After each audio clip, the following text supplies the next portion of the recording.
Hey guys, welcome back to my channel. It's Bianca.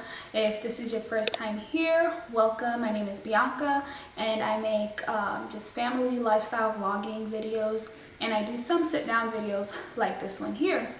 So in today's video, I'm going to do parenting styles I don't subscribe to. So I am a mom. I have a almost 15-month-old toddler. He is just the joy of my life. So I'm gonna share with you guys some parenting styles that I do not subscribe to.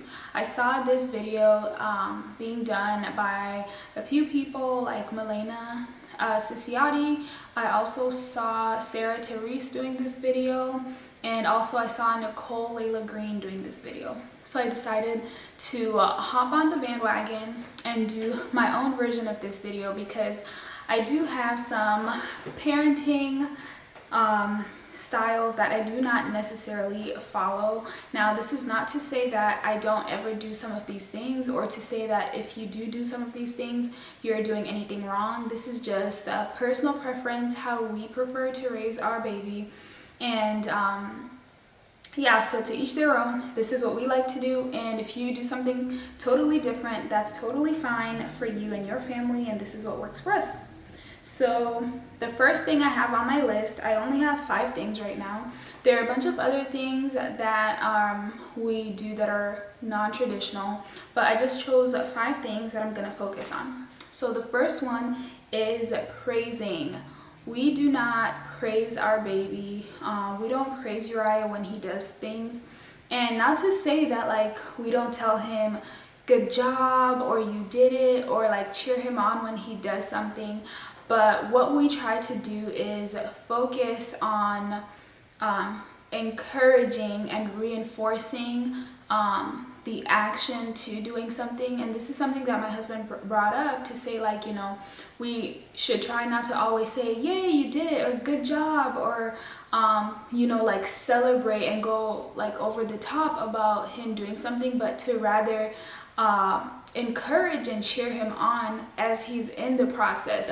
Something that he's learning right now actually is to put the bottle cap on the bottle, and he will keep trying until he gets it. So something that we do, instead of just celebrating when he accomplishes it, is to encourage him as he's doing it and telling him, I'm so proud of you for trying. Good job, keep trying, you can do it. So we like to encourage him in the process, and just, you know, motivate him to continue and let him know like trying is a good thing, and that not everything is going to come easy to him. So it's okay to keep trying even if we fail.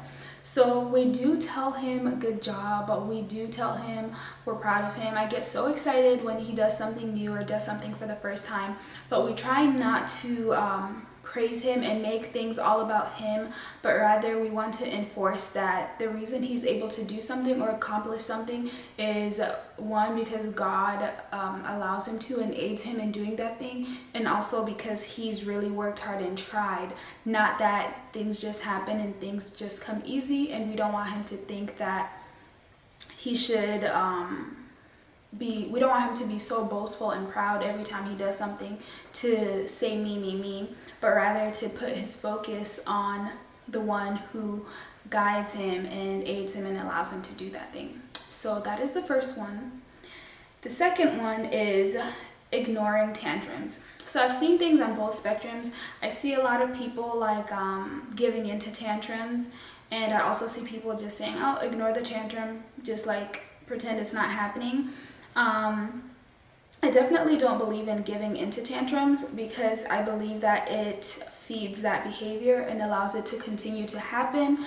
And I also don't believe in ignoring it, although I do understand when people say ignore, because any type of reaction, even if it is a bad one, will also feed that behavior. But something that I believe is, for Uriah, we try to not ignore his tantrums, but we allow him to go through his feelings, because that's his way right now of expressing how he's feeling. So we allow him to go through that process, but we don't ignore it or give into it, but rather we talk to him after he goes through his process, and we let him know why his behavior was not okay and not appropriate.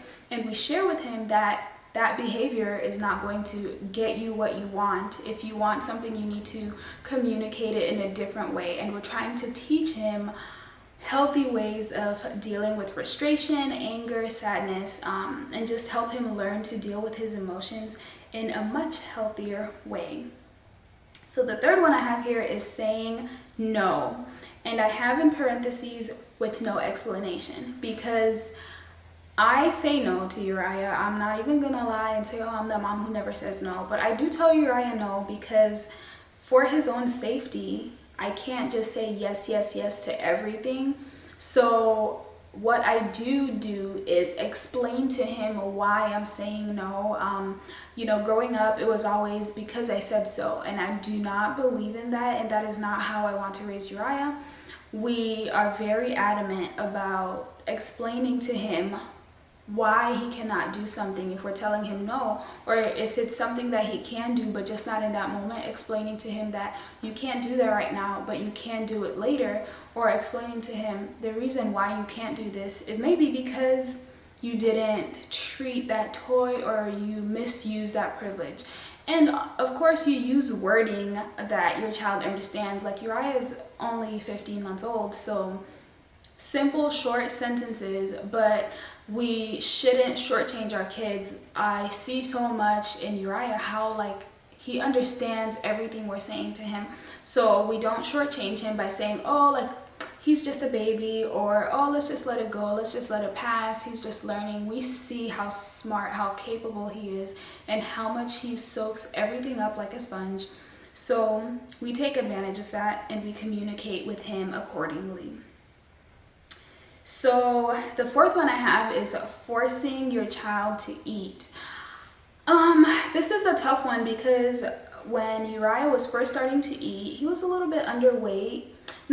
He was not underweight, but he just wasn't gaining weight as fast as I thought he would. He's just a petite little guy. He's tall and slim. So he goes through phases when he's teething where he just doesn't want to eat certain things, or he might only want to eat one thing and not another, or during his meal times he's kind of I'm not feeling it. And I don't believe in forcing him to eat in those moments. I'd rather just say, okay, you don't want to eat right now, that's fine, we'll try again later. Or even forcing him to eat certain foods. I'll continue to offer him certain foods until he develops a taste for them, but I won't force him to eat them each and every single time. I just allow him to figure it out on his own and try them. And the reason for me doing this is because I do not want him to develop unhealthy eating habits or an unhealthy relationship with food. And I know this is a tough one, because being African, you have to eat, and we started getting fed early, and then we're eating really big portions and eating pretty much anytime food was presented to us, whether it's by force or not. So that is something that Lester and I have really been trying to be mindful of, to where yes, he has to eat. So we do encourage him, and we will offer food multiple times throughout the day if we have to, but we don't force him or shove food in his mouth and he's crying, kicking and screaming. If he doesn't want to eat, that's fine, we'll try again later. And so far it has worked. There are days where it's harder, honestly, to feed him, and I'm so worried. I'm like, goodness, my baby's not eating, he has to eat, what do we do? So we've just found different alternatives. We gravitate a lot towards foods that we know he really likes on days where he just doesn't really want to eat. And another one that I have on my list, the fifth one, is having boundaries. And by this, I just mean sticking to what we say. So Uriah now is at a stage where he wants to push his limits, test you, see how far he can get away with certain things. So one of the things he'll do is he'll look at you, you'll tell him, no, don't do that, that's not safe, or you tell him to move on to something else, and he'll look at you for a second, and do that thing while staring at you, because he's pushing his limits. He's testing to see, are you really serious? So we set boundaries with him where we let him know, like, when mommy says no, when daddy says no, like, that's final. It's not a point of negotiation. You don't push and test to see how far you can get away with it. And I mean, he still does it. He's a toddler. He wants to test his limits. He wants to see how much can I really get away with it. He's also in a very exploratory phase right now. So he wants to try all these little different things that he sees, especially if it's the first time. So we just work with him, but we're very firm in our boundaries. If we say no, we don't loosen up one time to say, okay, well, since we're watching him or since we're close to him, then we should let him do that. But usually other times, if we're not right next to him, we say no. We don't want to play those games, because if we let him do it once, then when we're now saying no, he's like, but I was able to do it yesterday. So we try to be very, very mindful of that. Now, not to say we're always like, with all of these things, we're not always on point. We're not perfect parents. We are just parents who are trying their best and just leaning on God to guide us in how he wants us to raise this little boy.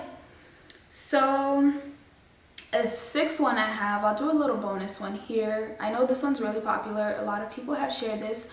We do not baby proof Uriah. If you've seen, like, if you follow me on Instagram, you've seen me post, that boy is all up in the cabinets, in the pantry. He's pretty much everywhere. And we are okay with that. We allow him to explore. We want him to have the freedom to get into things. And by not limiting him, by baby proofing or forbidding him from certain areas, it just makes it easier for us to not say no so much. And if there are specific places where he can't go, and we'll close those doors, but for the most part he can literally roam around anywhere in the house, and that's completely fine with us. And one of the things that makes that possible for us to do is we don't really keep anything dangerous in low cabinetry, and then we also do not have any toxic chemicals in our home. We don't use anything that is toxic or would like be super dangerous for him to ingest or anything like that. Like, we do have cleaning products, but they're non-toxic, and we, you know, don't like just have a bottle of bleach or anything laying around. So it makes it easy for us to feel comfortable letting him roam around, touch things, pick up things, bring things to us. And it's a nice thing to watch him explore and grow, to see his curiosity. So yeah, these are the 6 things that I have on my list that parenting styles that we don't necessarily subscribe to. There are so many more. Honestly, we are just very different, and I'd say, I guess, maybe non-traditional, or we don't do what most people do when it comes to raising Uriah. We want to be very intentional about raising him the way we believe God is leading us to raise him, and we are very prayerful in how we are raising him and how we will raise our other children if we have any more, God willing. So yeah, if you guys are curious about anything else, if you guys want to see another video where I maybe do a video with Lester where we go a little deeper on how we are raising Uriah and all the things that we don't necessarily subscribe to, let me know in the comments below, and I will go ahead and invite him on, and we can share with you guys a lot of those things. We plan on homeschooling him, which I'm so excited about. We're actually right now just reading and studying about how to raise him. We're in a section where we're just learning and studying about character development and what kind of character we ought to have ourselves as parents, and what kind of character we should be working to instill in him. And honestly, being a parent is not an easy thing, but it is so fulfilling when done correctly. So yeah, thank you guys for watching this video. I hope you enjoyed it.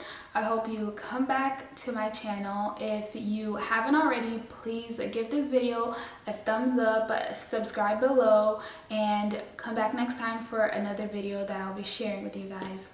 Bye.